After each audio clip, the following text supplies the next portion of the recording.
कोलकाता का Eden gardens KKR का home ground. Crowd की टेंशन टाइट थी, सब नाखून चबाए बैठे थे कि क्या होने वाला है, क्योंकि टीम का आईपीएल 2026 में लगातार खराब प्रदर्शन रहा था। 6 मैचेस में से 5 मैचेस वो लगातार हारे थे और एक मैच में ड्रॉ हुआ था।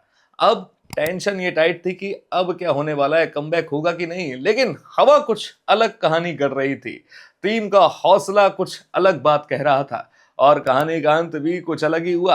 हाय, मैं हूं आरजे अर्पित और आप देख रहे हैं स्पोर्ट्स मार्क। हम वो मार्क करते हैं जो बाकी छोड़ देते हैं। सुपर संडे का पहला match KKR versus RR. RR ने टॉस जीतकर बैटिंग चुनी और क्रीज पर उतरे वैभव सूर्यवंशी और यशस्वी जायसवाल। भाई साहब, इन नए लड़कों ने बड़े बड़े बॉलर्स की धज्जियां उड़ाकर रख दी।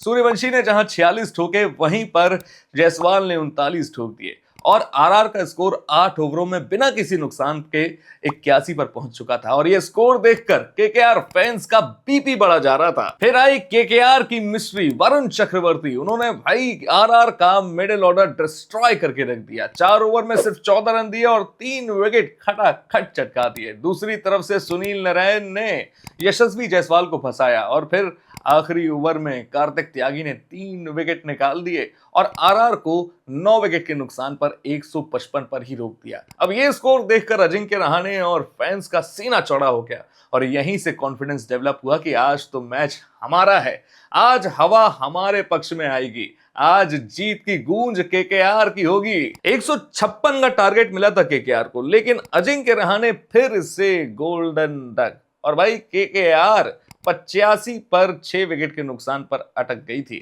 पूरे ईडन गार्डन्स में सन्नाटा छा गया था। और फिर उतरते हैं the king of Kolkata Rinku Singh. Burger उनका कैच छोड़ देते हैं और वहीं से आरआर की बर्बादी शुरू हो जाती है। भाई साहब, रिंकू ठोक देते हैं 34 बॉल में 53 रन और उनके साथ अनुकूल रॉय ठोक देते हैं 16 बॉल में 29 रन। यहीं से मैच पूरी तरह से पलट जाता है और केकेआर के खेमे में आ जाता है। मैच का टर्निंग पॉइंट था वो नंद्रे बर्गर का वो रिंकू वाला ड्रॉप कैच। वहीं से रिंकू ने गियर चेंज किया और केकेआर की पहली जीत लिख दी। भाई साहब, प्लेयर ऑफ द मैच रहे वरुण चक्रवर्ती। 3 विकेट और 14 रन देकर उन्होंने आरआर का डंडा उखाड़ के रख दिया। लगातार 6 हार के बाद केकेआर ने आखिरकार अपना खाता खोल दिया है। कोलकाता नाइट राइडर्स ने 4 विकेट से राजस्थान रॉयल्स को हराकर अपना दम दिखा दिया है। आमी केकेआर। मुझे तो लगता है अब केकेआर का सीन क्लियर है। रिंकू सिंह फॉर्म में आ चुके हैं, वरुण चक्रवर्ती अपनी बॉलिंग से अगली टीम का डंडा उखाड़ रहे हैं। लेकिन भाई, टॉप ऑर्डर को यहां थोड़ा जागना होगा। प्लेऑफ्स के लिए अब हर मैच फाइनल होने वाला है। आपको क्या लगता है, क्या केकेआर फिर से 2014 वाली हिस्ट्री रिपीट कर पाएगी? क्या केकेआर का जो नारा है वो बुलंद हो पाएगा, कोरबो लोरबो जीतो रे, फिर से एक बार 2026 में? आप कमेंट करके जरूर बताइएगा। चलिए अब बात कर लेते हैं सुपर संडे के दूसरे match Punjab Kings versus Lucknow super giants के बारे में। भाई साहब, पंजाब ने मुलानपुर में सिर्फ बैटिंग नहीं की बल्कि कत्लेआम कर दिया। भले ही मोहम्मद शामी ने प्रभ सिमरन को 0 पे आउट करके एलएसजी को थोड़ी उम्मीद दी थी, लेकिन ये उम्मीद कुछ ही देर में धुआं हो गई। भाई, मैदान पे उतरे 2 युवा शेर प्रियांश आर्य और कूपर कॉनली ने मिलकर धज्जियां उड़ाकर रख दी हर बॉलर की। 2 धोखे मारा है भाई, 93 ठोक दिए 6 छक्कों के साथ। 37 बॉल पे प्रियांश आर्य ने गजब की बैटिंग। सिर्फ यार इन दोनों ने बैटिंग नहीं की, फायरिंग कर दी थी एलएसजी के खिलाफ। धड़ाधड़ धड़ाधड़ धड़ाधड़। कूपर कॉनली ने ठोके 46 पे 87, बिल्कुल बिजली गिरा दी थी। और इन दोनों की पार्टनरशिप ने पंजाब के स्कोर को 13 ओवरों में 182 रन पर पहुंचा दिया था। आखिरी में मार्कस स्टोइनिस ने ठोके 29 और उसके बाद शशांक सिंह ने भी आग में घी डाल दिया था। पंजाब किंग्स का स्कोर पहुंच चुका था 7 विकेट के नुकसान पर 254। आईपीएल 2026 का सबसे बड़ा स्कोर ठोक दिया पंजाब किंग्स ने। एलएसडी की बॉलिंग में सिर्फ प्रिंस यादव थोड़ा सटते हुए नजर आए, 25 रन देकर 2 विकेट चटकाए। बाकी सब तो भाई सिर्फ बाउंड्री पे बॉल उठाने जा रहे थे। फिर आई लखनऊ की बारी। भाई साहब, 255 का इतना बड़ा टारगेट देखकर ही आधे बैट्समैन तो ऐसे ही ढेर हो गए। आयुष बडोनी के 35 और मिचेल मार्श के 40 ने 61 रन की शुरुआत तो दी, मगर विजय कुमार विशक ने बडोनी को आउट करके पूरे एलएसजी की बैटिंग की कमर तोड़ के रख दी।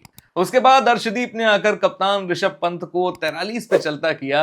एलएसजी की गाड़ी रुक रुक के चल रही थी, लेकिन टारगेट इतना बड़ा था कि सांसें फूलने लगी थी। एक टाइम पे ऐसा हुआ कि भाई निकोलस पूरन और एडन मार्करम की जोड़ी सेट हो रही थी और वहां से लग रहा था कि एलएसजी यहां से मैच निकाल सकती है, लेकिन मार्को जॉनसन आते हैं और वो निकोलस पूरन को 9 पे चलता कर देते हैं।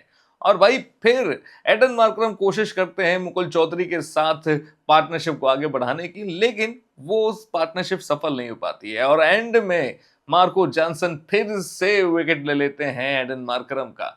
भाई साहब यहां पर ही ढेर हो चुकी थी एलएसजी की टीम और कहानी पूरी 200 पे आकर अटक जाती है 5 विकेट के नुकसान पर और 54 रन से हार जाती है पंजाब से एलएसजी, सीधे सीधे 54 रन। और प्लेयर ऑफ द मैच कौन ही हो सकता है, गैस तो आपने कर ही लिया होगा भाई, प्रियांश आर्य। वो तूफानी पारी 37 बॉल पे 93 रन मारकर उन्होंने एलएसजी के होश उड़ा के रख दिए थे।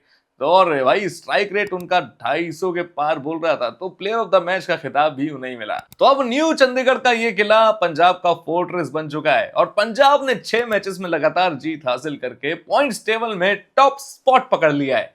लखनऊ के नवाबों को हराकर पंजाब ने यह दिखा दिया है कि भाई इस बार ट्रॉफी उन्हीं के ढाबे पर जाएगी। अगर आपको भी ऐसा लगता है तो कमेंट सेक्शन में पंजाब के नाम चक दे फटे जरूर लिखिएगा। और अगर आपने अभी तक हमारे चैनल को सब्सक्राइब नहीं किया है तो भैया सब्सक्राइब बटन देखिए और उस पर जोरदार पुल शॉट लगाइए और हाँ बेल आइकन को डॉच मत कीजिएगा, जोर से दबा के जाइएगा। टाटा बाय बाय सायोनारा, फिर मिलेंगे हम आईपीएल की अपडेट और क्रिकेट की अपडेट के साथ आपसे दोबारा। तब तक याद रखिएगा हमें स्पोर्ट्स मार्क, हम वो मार्क करते हैं जो बाकी छोड़ देते हैं।